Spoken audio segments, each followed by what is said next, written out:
बिस्मिल्लाहिर्रहमानिर्रहीम अस्सलाम वालेकुम। अल्लाहुम्मा सल्लि अला मुहम्मदिन व अला आलि मुहम्मद कमा सल्लैता अला इब्राहीम व अला आलि इब्राहीम इन्नका हमीदुम मजीद। अल्लाहुम्मा बारिक अला मुहम्मदिन व अला आलि मुहम्मद कमा बारकता अला इब्राहीम व अला आलि इब्राहीम इन्नका हमीदुम मजीद। दोस्तों, ये पॉडकास्ट सीएम पंजाब साहबा के विजन के मुताबिक डिस्ट्रिक्ट एजुकेशन अथॉरिटी वजीराबाद की स्मोग अवेयरनेस कैंपेन के तहत रिकॉर्ड की जा रही है। मैं चाहूँगा कि ये प्रोग्राम आप सारे स्टूडेंट सब टीचर्स को दिखाइए, क्योंकि इस प्रोग्राम में हमें ज्वाइन किया है डॉक्टर नुमान रफ़ी राजपूत साहब ने, जिनका नाम वजीराबाद में किसी तारुफ का मोहताज नहीं है। आज हम इनसे बात करेंगे स्मोक की डिटेल्स के बारे में। आज हम इनसे पूछेंगे स्मोक क्या है, स्मोक से बचा कैसे जा सकता है, बच्चे, बूढ़े, यंगस्टर्स स्मोक का सबसे बड़ा टारगेट्स कौन होते हैं, और इसके अलावा बहुत सारी ऐसी बातें जो स्मोक अवेयरनेस के लिए हर स्टूडेंट, हर टीचर, हर पेरेंट्स के लिए जानना ज़रूरी है। तो आइए बात करते हैं डॉक्टर नुमान रफ़ी राजपूत साहब से। सबसे पहले बताइएगा कि स्मोक होता क्या है। बिस्मिल्लाहिर्रहमानिर्रहीम। सर, बहुत शुक्रिया आपका और आपके चैनल का कि आज फिर आपने हमें एक एजुकेशनल वीलॉग के लिए जो है वो पॉडकास्ट के लिए भी बुलाया। पहली बात तो ये है कि स्मोक जो है, अगर मैं सिर्फ इसका लफ्ज़ी तर्जुमा करूँ तो ये दो मेन लफ्ज़ों से मिलकर बना है, विच इज़ स्मोक यानी धुआं और फॉग यानी धुंध। तो ये जब दोनों चीज़ें मिल जाती हैं, धुंध और धुआं, तो ये मिल के स्मोग की एक नई टर्म इवॉल्व की गई। अगर आप इस टर्म की हिस्ट्री पे जाना चाहेंगे तो आपको 1952 में जाना पड़ेगा। 1952 का जो दिसंबर लंदन में आया, 5 से लेके 9 तारीख तक डेडली तरीन सर्दियों के और स्मोक के दिन दुनिया ने पहली दफ़ा देखे लंदन के अंदर। हुआ ऐसे कि अमूमी तौर पे 1952 और ये 19th सेंचुरी में वहाँ पे यूरोप के अंदर ज़्यादातर कमरों को गर्म करने के लिए सेंट्रल हीटिंग सिस्टम नहीं हुआ करते थे, तो लोग कोयला जलाते थे गर्म होने के लिए। तो लोगों ने घरों के अंदर कोयला ज़्यादा जलाना शुरू कर दिया। उस वक्त की फैक्ट्रियों में भी, चूँकि इंडस्ट्रियल रेवोल्यूशन आ रहा था उस वक्त, तो उस वक्त की इंडस्ट्री में भी कोयला ज़्यादा चलता था, तो बहुत सारा धुआं वहाँ पे पूरे शहर में प्रोड्यूस होता था।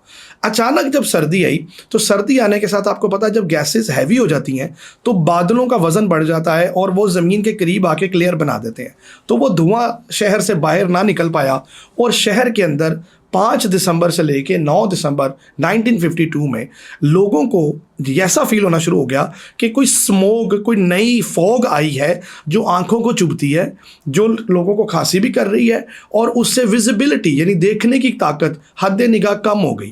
कहते हैं कि 4000 डेथ उन 4 दिनों में रिपोर्ट हुई, लेकिन उसके बाद उस महीने में 12,000 डेथ रिपोर्टेड हुई। And that is called the great smoke of England या the great smoke of London. अगर आप गूगल करेंगे तो ये स्मोक की इब्तदाई तारीख है। अमूमन स्मोक क्या होती है, बेसिकली चंद ख़तरनाक गैसेस जैसे सल्फ़र है, जैसे नाइट्रिक ऑक्साइड है, जैसे कि ये जो होती हैं हमारी नाइट्रोजनस दूसरी गैसेस है, ये तमाम गैसेस इंसानी सेहत के लिए मुज़िर होती हैं। आम हालात में ये गैसेस अगर बने तो ये आसमान पे ओजोन की लेयर को क्रॉस कर जाती है और ओजोन इनको ऑब्जॉर्व कर लेता है। लेकिन जब सर्दियाँ आती हैं तो चूँकि आम तौर पर सर्दियों में मौसम ठंडा होता है, तो हर ठंड के अंदर जितनी भी गैसेस हैं या जो गैसेस फॉर्म में चीज़ें होती हैं वो थोड़ा सा आप देखते हैं कि जैसे बर्फ़ बन जाती हैं। तो बर्फ़ एक सॉलिड है, तो ये हमारे आसमान पे भी एक सॉलिड लेयर बन जाती है टेम्परेचर चेंज की वजह से, जहाँ से ये नॉक्शियस गैसेस, ये ख़तरनाक गैसेस हमारी एयर से बाहर नहीं जा सकती। चंद ऐसे शहर जिनके अंदर जहरीली गैसेस खारिज करने की कैपेसिटी ज़्यादा होती है, यानी वहाँ पे गाड़ियों का धुआं ज़्यादा होगा, आबादी ज़्यादा होगी, वहाँ पे इंडस्ट्री ज़्यादा होगी, और आजकल के दौर में जैसे कि ईंटों के भट्टे हैं उनमें से बहुत ज़्यादा कार्बन का इखराज होता है। और रही सही कसर सर्दियों में जब हमारी धान की फसल कटती है, तो इंडियन पंजाब और पाकिस्तानी पंजाब में हमारे पुराने काश्तकारों ने एक आसान तरीका जड़ी बूटियों को तल्फ करने का ये ढूंढा कि उन्हें आग लगा दी जाती है और उससे धुआं पैदा होता था। सो अल्टीमेटली आबादी बढ़ने के साथ, ये तमाम धुआं के कलेक्शन के साथ, और फिर सर्दियों में जब टेम्परेचर बदलता है तो उससे ये सारी कलेक्शन होना शुरू हो गई और इसको स्मोग का नाम दिया गया। यानी ये स्मोकी यानी धुएं वाली फॉग है, होती फॉग है, लेकिन इसके अंदर बहुत सारी नॉक्शियस ख़तरनाक गैसेस मिक्स हो जाती हैं and that is called smoke. माशाल्लाह, आपने तो सारा कुछ ही एक लम्हे में बयान कर दिया, लेकिन ये स्मोक जिस पे गवर्नमेंट इतना काम कर रही है, ये ज़्यादा इफेक्ट किस पे करता है? बच्चों पे, यंगस्टर्स पे, बूढ़ों पे, और किस टाइम इसका ज़्यादा असर होता है? अच्छा, इसमें ये है कि स्मोक जो है ना, बेसिकली ये नॉक्शियस गैसेस हैं। तो गैसेस हर उस जगह पे जाके आपको इरिटेट करेंगी जो कि कमज़ोर हो। जैसे कि हमारी आंखें हैं, इनके अंदर गैस लगेगी तो आपको जलन होगी। जैसे हमारे नाक की झिल्लियां हैं, उनमें लगेगी तो एलर्जी हो जाएगी। हमारे सांस की नालियां हैं, अगर इनमें जाएगा तो सांस के मरीज़ जो पहले से दमे के पेशेंट हैं वो इससे ज़्यादा मुतासर होंगे, या ऐसे मरीज़ जिनको फेफड़ों की पहले से COPD नामी बीमारी है, या ऐसे मरीज़ जो दिल के मरीज़ है और उनका सांस पहले ही फूला रहता है। तो अमूमी तौर पे ये ऐसी बीमारी है या ऐसी तकलीफ़ है जो बच्चों को ज़्यादा मुतासर कर सकती है। क्यों? क्योंकि बच्चों का नाक और गले और सांस की नालियाँ अमूमी तौर पे छोटी होती हैं बड़ों की निस्बत, तो उनमें इन्फेक्शन फैलने की स्पीड दूसरों की निस्बत तेज़ होती है, और दूसरा बच्चों में क़ुव्वत मुदाफ़ियत बड़ों की निस्बत कम होती है, इसलिए वो जल्दी बीमार होते हैं। एक दूसरी एक्सट्रीम है, और दूसरी एक्सट्रीम है बुढ़ापे, बूढ़े लोग, उनको हम ओल्ड एज पीपल कहते हैं। अब ओल्ड एज पीपल की इम्यूनिटी भी कम हो जाती है।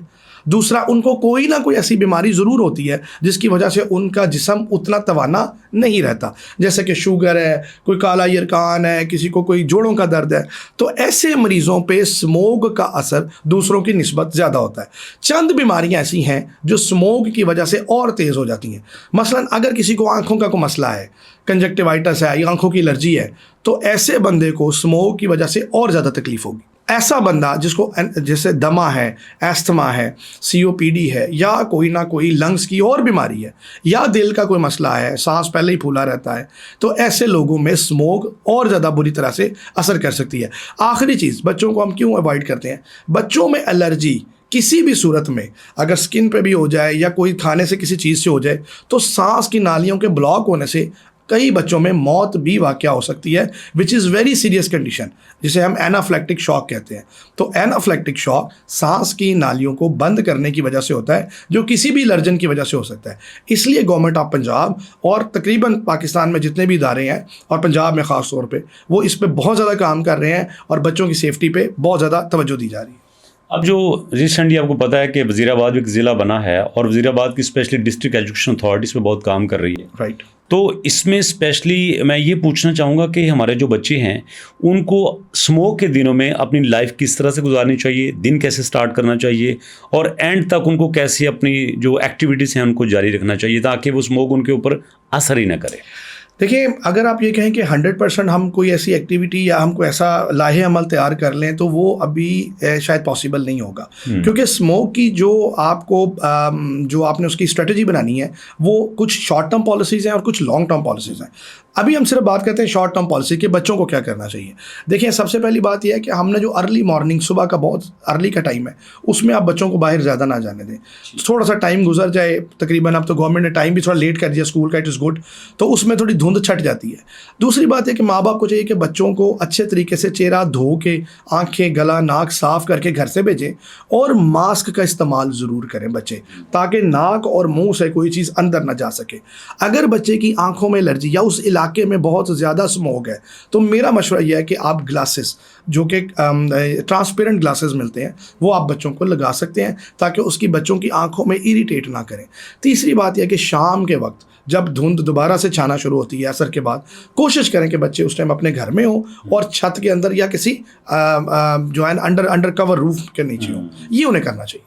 खुदा न खासा किसी आँखों में इन्फेक्शन हो जाए, नाक में कोई मसला हो जाए, या वैसे आपने बताया कि डेथ हो जाती है, तो इसके सिम्टम्स क्या हैं और इससे बचा कैसे जा सकता है? कौन सी मेडिसिन है जो कि हम घर में रखनी चाहिए ताकि इमरजेंसी के वक्त हम वो यूज़ कर सकें? अच्छा, इसमें यह है कि चूँकि स्मोक जो है वो ज़्यादातर एलर्जी कॉज करती है, तो आप ऐसे आई ड्रॉप्स रख सकते हैं जिसमें एंटी एलर्जी आई ड्रॉप्स हों। उसके अलावा जो शॉर्ट एक्टिंग स्टीरॉइड्स होते हैं वो भी एंटी एलर्जी के तौर पे यूज़ करते हैं, लेकिन वो 3 दिन से ज़्यादा यूज़ ना करें डॉक्टर के मशवरे के बगैर। अगर आपको कोई डॉक्टर रिकमेंड करते हैं तो ज़रूर कर लें। दूसरी बात यह है कि एंटी एलर्जी दवाइयाँ जो है वो घर में होनी चाहिए ताकि आपको कफ ना हो, और छोटे बच्चों के लिए घर में एंटी एलर्जी सिरप जो कि मुख्तलिफ ब्रांडों के साथ मिलते हैं, आपको ओवर द काउंटर मिल सकते हैं। लेकिन मेरा एक मशवरा है टेक्निकली कि जब भी कोई प्रॉब्लम 2 या 3 दिन से ज़्यादा हो और संजीदा नवैयत की हो तो हमेशा अपने करीबी डॉक्टर से पूछ के दवाई का इस्तेमाल करें। तीसरी बात जो इंपॉर्टेंट है वो ये है कि स्मोक से कोई मरता नहीं। मैंने आपको बताया एलर्जी कभी कभी, अब आप देखें पिछले दिनों अलीपुर चट्टा में एक बच्चे ने कोई चिप्स खाए तो उसकी वजह से उन्हें डेथ का सामना करना पड़ा। अलीपुर चट्टा में 3 बच्चों के साथ, और उनमें से एक बच्चा फौत हो गया और 2 बच्चे बच गए। कल परसों का ही वाक़या। तो वो क्या हुआ कि बेसिकली उस खुराक से या उस चीज़ से उसे ऐसी एलर्जी हुई जिससे कि बच्चे को शायद डायरिया बहुत ज़्यादा हो गया और फिर सांस का रुकना, एनाफ्लेक्टिक शॉक। तो एनाफ्लेक्टिक शॉक या दवाइयों से हो सकता है या किसी खुराक से हो सकता है, बिड़ के काटने से भी हो सकता है। कई दफ़ा बिड़ के काटने का ऐसा एलर्जिक रिएक्शन होता है कि किसी की जान जा सकती है। इसलिए एलर्जिक रिएक्शन किसी भी मरीज़ में इंतहाई सीरियस कैसे हो सकता है हम कबल अज़ वक्त एक नहीं कह सकते। तो इसमें बच्चों की, बड़ों की खुराक भी चेंज करनी चाहिए जो डेली यूज़ करते हैं, या कि उसी तरह? देखिए, स्मोक के अंदर सबसे पहली बात यह है कि आपने मैकेनिकली अपने आप को स्मोक से बचाना है। आप बंद कमरों में रहें, आप ऑफिसेज में रहें, गाड़ियों के शीशे बंद रखें, बाइक पर सफ़र करने वाला हेलमेट ज़रूर इस्तेमाल करें, मास्क और ग्लासेस ज़रूर इस्तेमाल करें। ये मैकेनिकल बचाव है। अगर आप बात करते हैं इम्यूनिटी बढ़ाने की, कि आप चाहते हैं कि आप सेहतमंद रहें, तो इम्यूनिटी बूस्टर जो है वो फ्रूट हैं, वो सब्जियाँ हैं, वाइटामिन्स हैं जो कि जैसे कि ड्राई फ्रूट्स में पाए जाते हैं। उसके अलावा दूध एक बहुत अच्छा सोर्स है वाइटामिन्स का, आयरन का, कैल्शियम का। तो ये सारी चीज़ें आप अगर आप डाइट में लेंगे तो आप बेहतर होते जाएंगे दिन में। तो मैं दोबारा वो बात कर सकता हूँ कि अल्लाह दा वास्ता है बोतला ना पियो, जूस ना पियो, फलाना चीज़ें नुकसान? आप बिल्कुल ये कर सकते हैं। देखें, बात सुने, अगर तो आप बात करते हैं कोल्ड ड्रिंक्स की, तो कोल्ड ड्रिंक तो आपको पता है स्कूलों में कानूनी तौर पर मना है। It is a law. ये तो लॉ है, ये तो कानून बन गया हुआ है कि आप स्कूल में नहीं बेच सकते। और उसकी वजह क्या है कि उनका प्रूवन अफेक्ट है कि वो नुकसान पहुंचाती हैं, नंबर 1। नंबर 2, रही बात चिप्स की। चिप्स के अंदर आप गैर मेयारी तेल इस्तेमाल करते हैं। आपकी नमक की क्वांटिटी इतनी ज़्यादा कि बच्चा बचपन से नमक खा के नूडल्स में और चिप्स में बच्चा हाइपर टेंशन का शिकार हो रहे हैं, बच्चे तेज़ हो रहे हैं, हाइपर एक्टिविटी का शिकार हो रहे हैं। तो ये सारी चीज़ें आप बेफिक्र होकर कह सकते हैं। हमने प्लान किया था कि डॉक्टर साहब के स्पेशल टाइम लेके डिफरेंट स्कूल्स में, डिफरेंट कॉलेजेस में इस तरह की एक्टिविटी की जाए और डॉक्टर साहब के वहाँ पे लेक्चर करवाए जाएं, बट ये पॉसिबल नहीं था क्योंकि इनके पास टाइम बहुत शॉर्ट होता है और अभी भी ये बड़े ही शॉर्ट टाइम पे आए हैं। तो ये स्पेशल जो इनसे टाइम लिया गया इसलिए कि इनका ये पॉडकास्ट हर एक एजुकेशनल इंस्टीट्यूट में दिखाया जाए, बच्चों को बार बार चीज़ें दिखाई जाएँ ताकि उनको पता चले कि स्मोक में उन्हें क्या करना चाहिए। और लास्ट में हम ये जानने की कोशिश करेंगे कि स्मोक से बचने के लिए शॉर्ट टर्म और लॉन्ग टर्म हमारे प्लान्स, हमारी एक्टिविटीज़ क्या होनी चाहिए। इसमें सर मैं आपको कुछ बातें अर्ज़ करता चलूँ कि जैसे कि बहुत सारी दुनिया के एडवांस कंट्रीज़ ने इस पे काम किया है। बहुत सारे मुल्कों में ये प्रॉब्लम था और बहुत सारे मुल्कों ने इसको सॉल्व किया। देखिए, सबसे पहले आपको वजूहात देखनी पड़ेंगी कि स्मोक आ कहाँ से रही है। एक तो ये है कि आपने शॉर्ट टर्म प्लान्स करना है उन चीज़ों के लिए जो शॉर्ट सीजनल होती हैं। जैसे कि हम धान की फसल को काटते हैं तो उसे आग लगा देते हैं, उसकी जगह पे हैप्पी सीडर्स के नाम से मशीनें आ गई हैं। हैप्पी सीडर्स ऐसी मशीनें हैं जो आपकी जो बाकियात होती है उनको खाद में तब्दील कर देती हैं। ये उल्टा फ़ायदा है। इसमें मेरी गवर्नमेंट से रिक्वेस्ट है कि हमारे किसानों को इस पर गाइड किया जाए और हमारे किसानों को सब्सिडाइज किस्म की ये मशीन दी जाए ताकि माहौलियाती नुकसान होने की बजाय फ़ायदा हो। दूसरा, हमें शॉर्ट टर्म जो काम करना है वो गाड़ियों के ऊपर करना है। गाड़ियों का धुआं क्यों आ रहा है? पुराने इंजन, गंदे इंजन और उनकी ट्यूनिंग बर वक्त ना कराने से हमें ड्राइवर्स को तरगीब देनी पड़ेगी, हमें आम आवाम में अवेयरनेस देनी पड़ेगी और हमें उन लोगों पे जुर्माने करने पड़ेंगे जो अपनी गाड़ियों का ध्यान नहीं करते। उसके बाद आप देखेंगे धुआं कहाँ से आ रहा है। अगर फैक्ट्रियों से आ रहा है तो आप फैक्ट्रियों को जो नई जिगजैग टेक्निक्स हैं आप उन पर शिफ्ट करें, आप उनको फिल्टर्ड टेक्निक्स पर शिफ्ट कर सकें जैसे दुनिया ने किया है। लॉन्ग टर्म प्लानिंग्स के लिए आपको इन्वायरमेंटल प्लानिंग करनी पड़ेगी। इन्वायरमेंटल प्लानिंग के अंदर आपको दरख्त लगाने पड़ेंगे ताकि वो एब्जॉर्व कर सकें नॉक्शियस गैसेस को। आपको वाटर रिजर्वायर बनाने पड़ेंगे ताकि आपका ज़ेर ज़मीन पानी इतना अच्छा हो कि आपके पौधे भी फल फूल सकें और नॉक्शियस गैसेस भी उसके अंदर ड्रेन होकर नीचे चली जाएं। ये लॉन्ग टर्म पॉलिसीज़ हैं। इसमें इंडिविजुअल लेवल के पे करने वाले काम और हैं, इस पे गवर्नमेंट और इदारों के करने वाले काम और हैं और कम्युनिटी लेवल पे करने वाले काम और हैं। कम्युनिटी से मुराद मेरी हमेशा मोहल्ले लेवल के लोग मिल के भी कुछ ना कुछ कर सकते हैं। ज़रूरी नहीं कि आप सारे काम हुकूमत पर डालें। इसलिए इंडिविजुअल काम आप सबसे पहले करें, कम्युनिटी लेवल के काम सेकेंड लाइन पर करें और जो थर्ड लेवल पर लॉन्ग टर्म पॉलिसीज़ हैं, लेजिस्लेशन करने वाली है, कानून साजी जिसमें करने वाली है, वो गवर्नमेंट को अपने काम जैसे मैंने बताया सब्सिडी देनी चाहिए मशीनों पे, गवर्नमेंट को भट्टों वालों पे सख्ती करनी चाहिए, कारों के धुएं पे करनी चाहिए और उसके अलावा हर वो इंडस्ट्री जो धुआं छोड़ती है उनको फिल्टर टेक्निक्स के ऊपर लेके आना पड़ेगा। जी दोस्तों, तो ये वो सारी बातें हैं जो कि हमें समझनी चाहिए और उन पे सख्ती से अमल करना चाहिए और बच्चों को भी करवाना चाहिए। हम कोशिश करेंगे कि जो भी चीज़ हमारी कम्युनिटी के लिए, हमारे बच्चों के लिए बेहतरीन है, उनकी बेटरमेंट के लिए हम करेंगे। और इस छोटे से सेशन के लिए हम डॉक्टर साहब के बहुत ज़्यादा शुक्रगुजार हैं और इंशाल्लाह फ्यूचर में भी हम इनसे ज़रूर टाइम लेंगे ताकि जो चीज़ें हमारी कम्युनिटी के लिए ज़रूरी हैं, बच्चों के लिए ज़रूरी हैं, वो अवेयरनेस के तौर पे आपके सामने पेश की जा सकें। तो डॉक्टर साहब आपका बहुत बहुत शुक्रिया, आपने टाइम दिया। इंशाल्लाह नेक्स्ट फिर एक सेशन मुलाकात होगी, तब तक के लिए अल्लाह हाफ़िज़।